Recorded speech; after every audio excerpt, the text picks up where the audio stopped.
Je me rappelle encore ces paroles, comme on les oubliait. Elles résonnent en boucle dans ma tête.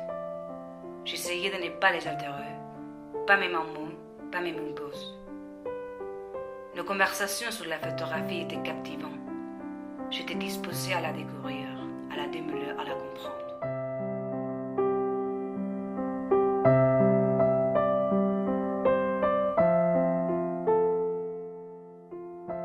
Il est intéressant de penser qu'en réalité, la photographie est toujours invisible. Qu'en réalité, ce n'est pas elle que nous voyons. Dans la photographie, il existe un opérateur, celui-ci serait le photographe, en plus de nous autres qui examinons des collections de photos dans des livres ou des revues, c'est-à-dire les spectateurs.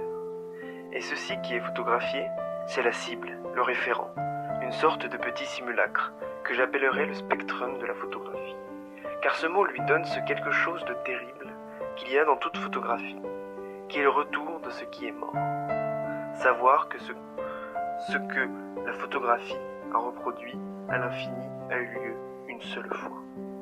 Peut-être les photographes ne sont-ils pas conscients d'être, dans une certaine mesure, des agents de la mort. Certaines photographies provoquent en moi une certaine joie contenue, comme si elles renvoyaient à quelque chose d'érotique ou de déchirant au fond de moi. Et d'autres, au contraire, m'étaient à ce point indifférentes que je ressentais à leur égard une espèce d'irritation. Il y a même des moments où je déteste la photographie. À d'autres moments, je désirais être sauvage, inculte devant certains clichés.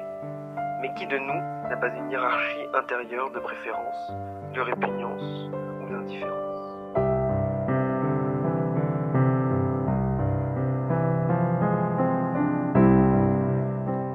Il y avait quelque chose de séduisant quand il parlait. Sa passion me gagnait. Parfois, je me demande si j'éprouverai de nouveau ces sentiments en l'écoutant. Il disait que l'émotion que nous pouvons ressentir pour certaines photographies est générée de façon rationnelle par une culture morale et politique.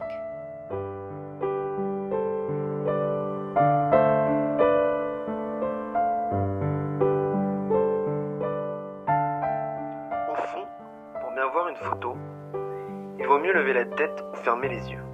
Quand je parle de studium, je fais référence à une sorte d'intérêt général, mais sans acuité. Le studium appartient plus au champ de ce qui me plaît qu'au champ de ce que j'aime.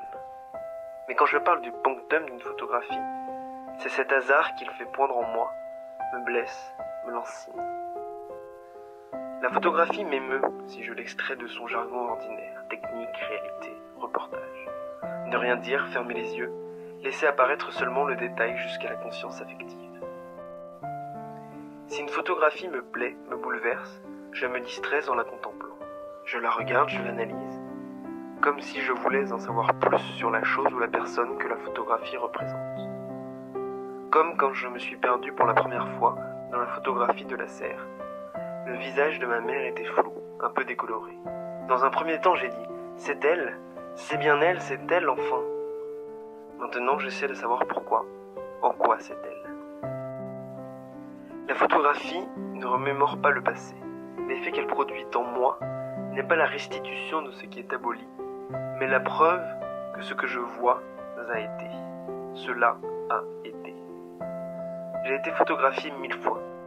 Mais si ces 1000 photographes n'ont pas su capter mon air, mon effigie perpétuera mon identité, mais non pas ma valeur.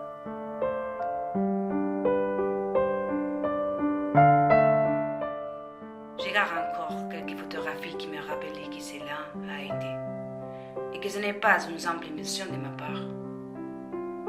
J'ai parfois le vague espoir d'atteindre de nouveaux savoirs.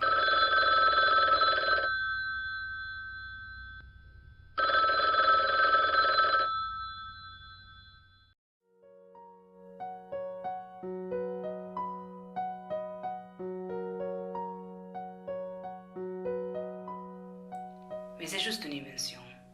Il n'est pas. Il est devenu ce punctum que je vois dans les photographies. Au fond, la photographie est subversive. Mais non pas quand elle est vraie, quand elle bouleverse, ou même quand elle stigmatise, mais quand elle est pensive.